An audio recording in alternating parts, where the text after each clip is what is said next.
Chaque année, les parents de Jésus se rendaient à Jérusalem pour la fête de la Pâque. Quand il eut 12 ans, ils montèrent en pèlerinage suivant la coutume. À la fin de la fête, comme ils s'en retournaient, le jeune Jésus resta à Jérusalem à l'insu de ses parents. Pensant qu'il était dans le convoi des pèlerins, ils firent une journée de chemin avant de le rechercher parmi leurs parents et connaissances. Ne le trouvant pas, ils retournèrent à Jérusalem en continuant à le chercher. C'est au bout de 3 jours qu'ils le trouvèrent dans le temple, assis au milieu des docteurs de la loi. Il les écoutait et leur posait des questions, et tout ce qu'il entendait s'extasiait par son intelligence et sur ses réponses. En le voyant, ses parents furent frappés d'étonnement, et sa mère lui dit, « Mon enfant, pourquoi nous as-tu fait cela? Vois comme ton père et moi, nous avons souffert en te cherchant. » Il leur dit, « Comment se fait-il que vous m'ayez cherché? Ne saviez-vous pas qu'il me faut être chez mon père? » Mais ils ne comprirent pas ce qu'il leur disait. Il descendit avec eux pour se rendre à Nazareth et il leur était soumis. Sa mère gardait dans son cœur tous ces événements. Quand Jésus, il grandissait en sagesse, en taille et en grâce devant Dieu et devant les hommes. Acclamons la parole de Dieu. Cette année, juste un jour après la fête de Noël, la liturgie nous ordonne de célébrer la fête de la Sainte Famille. Et la lecture que je viens de faire nous montre Jésus adolescent le lendemain de sa naissance. Il a déjà 12-13 ans. Et c'est un adolescent. Jésus, le Fils du Dieu vivant, oui, mais aussi vrai homme.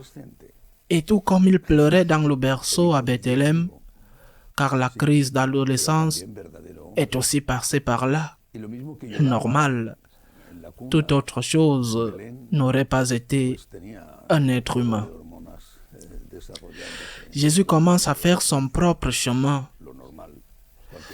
C'est très intéressant dans l'histoire telle que Luc l'a décrit. C'est très intéressant le jeu de mots qui est fait. Par exemple, la Vierge lui dit « Ton père et moi ». Ce n'est pas Saint Joseph qui parle, sûrement que cela aurait été normal. C'est le chef de famille. Il était là et pourtant, Saint Joseph est conscient que son autorité sur Jésus est limitée. Il sait qui est Jésus et la Vierge. Par contre, oui, la Vierge parle. C'est la mère. « Ton père et moi », lui dit-elle en faisant référence à Saint Joseph. La réponse du Christ est très claire. Il dit, « Ne saviez-vous pas que je dois m'occuper des affaires de mon père ?» Le mot « père » est utilisé 2 fois. Marie l'utilise dans le sens de Joseph, en se référant à Saint Joseph, et Jésus l'utilise en se référant au Père éternel, à Dieu le Père. La réponse de Jésus par rapport à Saint Joseph n'enlève rien au fait qu'il soit son père sur la terre. Mais Jésus veut faire comprendre qu'il sait qui il est. À ce moment-là, Jésus est déjà conscient de sa propre nature divine. Jésus sait déjà qu'il est bien un homme. Comment pourrait-il ne pas le savoir? Mais il sait aussi qu'il est Dieu, qu'il a une relation avec Dieu différente de celle que sa mère ou son père sur terre, Saint Joseph, peuvent avoir avec ce Dieu. Mon Père.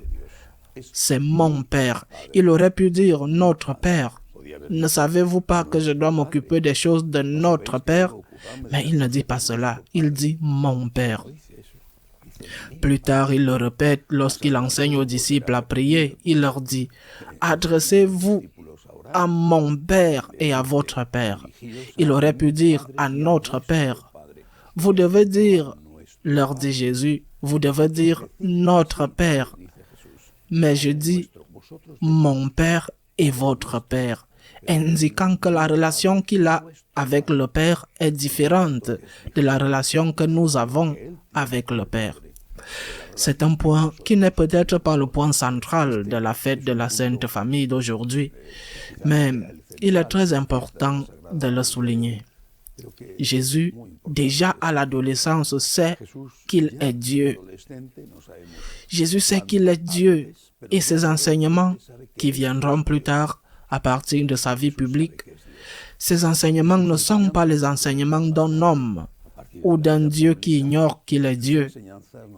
Ce sont les enseignements d'un homme Dieu, un Dieu homme, qui sait qu'il est Dieu, qui enseigne comme Dieu.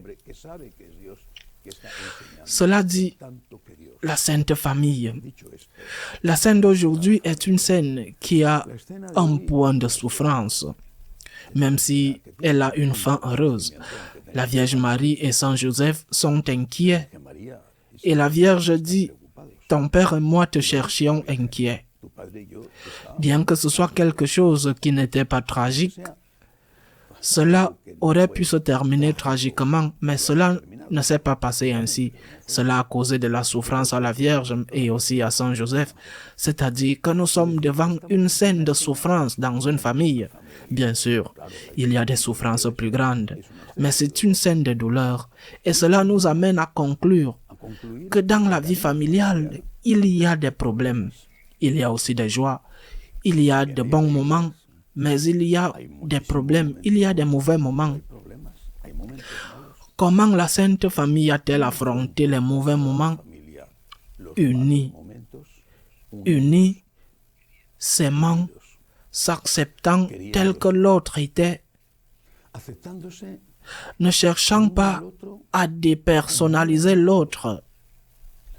Jésus dit à son Père et à sa mère qu'il l'aime beaucoup. Il leur dit qu'il est lui et qu'il a le droit d'être ce qu'il est et ce qu'il doit être, qu'il est différent d'eux. De nos jours, il y a de moins en moins de familles. Pourquoi? Parce que d'une part, il y en a beaucoup qui se séparent à cause du divorce, mais d'autre part, et surtout, il y en a beaucoup qui ne se forment même pas. Il y a cohabitation. La cohabitation sans lien légal, civil ou ecclésiastique. Cela varie certainement selon les pays. En Espagne, cette question est une catastrophe. Mais pourquoi les jeunes ne se marient-ils pas? Pourquoi vont-ils vivre ensemble? Pourquoi les mariages se brisent-ils? Bien sûr, il y a diverses raisons qui s'ajoutent à une force si puissante que les jeunes ne veulent pas s'engager pour toujours. Mais il me semble que parmi toutes ces raisons, aussi économiques, il y en a une, peut-être la plus importante. Il y a la peur de l'engagement, la peur au compromis, parce que l'engagement est vu comme un esclavage, le compromis est vu comme un sacrifice. Le compromis de former une famille est considéré comme un lien qui représentera un coût si ce lien doit être dissous un jour. Comme si le fait de vivre ensemble ne signifiait pas en soi un lien. Peut-être ne représente-t-il pas aussi un lien juridique, du moins dans de nombreux pays. Vivre ensemble implique des droits d'une certaine manière. Mais surtout, lorsque cette cohabitation est rompue, même s'il n'y a pas eu de relation juridique, quelque chose a été brisé dans le cœur. Personne ne se met ensemble ou ne se marie pour se séparer, pour divorcer. Il y a une rupture dans l'âme. Il y a une rupture de l'affection qui est plus importante que toute rupture économique ou que les problèmes qui peuvent découler de la répartition de la garde des enfants. Outre le fait que les unions qui ne sont pas formalisées ont aussi des enfants. Il y a une peur au compromis, une peur du sacrifice. Nous, par contre, nous valorisons la famille. Parce que nous savons que la famille notre famille, je ne parle pas de la Sainte Famille, notre famille n'est pas parfaite, elle ne l'est pas.